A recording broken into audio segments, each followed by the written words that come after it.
2024 मध्ये जे तक्रारदार आहेत मनोज नांगला व 39 वर्ष कामाठवाड्यात राहतात ते, तर त्यांना एक मेसेज आला होता. त्या मेसेजमध्ये की त्यांना त्यांचा ऑस्ट्रेलियाचा विजा मंजूर झालेला आहे आणि त्यांना एका कंपनी थ्रू अपॉइंटमेंटचे लेटर पण आलेले असे त्यांनी सांगितलं होतं. त्यांच्याकडून त्यांनी जवळजवळ ₹6.25 लाख घेतले होते, परंतु गेले 2 वर्ष झाले त्यांना त्यांचा विजाही मंजूर झालेला नाही आहे आणि त्यांना कुठल्याही प्रकारच्या कंपनीकडून ऑथेंटिक लेटर आलेलं नाही आहे.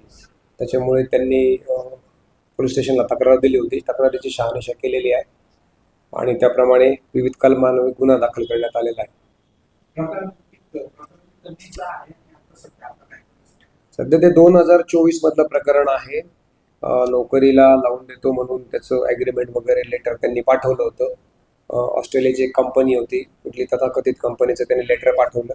त्याची फिर्यादीला जाणीव पण नव्हती आणि विजा पण त्यांचा मंजूर झाल्याचं त्यांनी त्याला मेसेज पाठवला होता आणि नंतर RTGS मार्फत आणि फोनपे गुगल पे मार्फत त्यांनी पैसे घेतले होते वेळोवेळी ₹5.5-6 लाख. नंतर फिर्यादीला लक्षात आलं की त्यांनी कुठलाही रिस्पॉन्स दिला नाही म्हणून की आपली फसवणूक झाली म्हणून त्यांनी पोलीस स्टेशनला एक तक्रारी अर्ज दिला होता. तक्रारी अर्जाची शहानिशा केली. तक्रारीमध्ये तथ्य आढळून आल्यानंतर आम्ही गुन्हा दाखल केलेला आहे 973/26 फसवणुकीचा.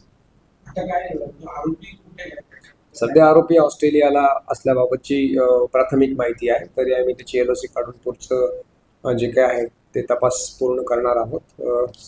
API गिरी त्याचा तपास करीत आहेत.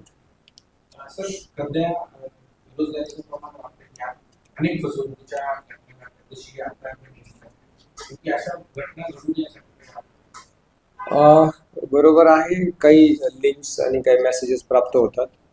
बेरोजगार तरुण असतात त्यांना हेरून किंवा रँडमली पाठवले जातात आणि जो त्यांना रिस्पॉन्स देतो किंवा रिप्लाय देतो तर मग तो त्याला बळी पडतो असा त्याचा अर्थ आहे. तर असं कुठल्याही प्रकारचे लेटर्स वगैरे किंवा जर कोणी अशी मागणी केली किंवा लिंक्स पाठवल्या तर त्या संदर्भात आपण खात्री करावी अगोदर किंवा कन्सर्न कंपनीशी खात्री करावी. सगळ्या कंपन्यांचे पोर्टफोलिओ हेच वेबसाईटवर अवेलेबल आहे किंवा त्यांचे HR असतात त्यांच्याशी संपर्क करावा आणि जर त्याच्यात तथ्य आढळलं तर ठीक, नाही आढळलं तर त्यानंतर आपण पोलिसांशी संपर्क साधावा किंवा अशा कुठल्याही भूलथापांना बळी पडू नये आणि कुणालाही आर्थिक व्यवहार करताना अगोदर पूर्ण खात्री झाल्याशिवाय कुठलेही ट्रान्झॅक्शन करू नये.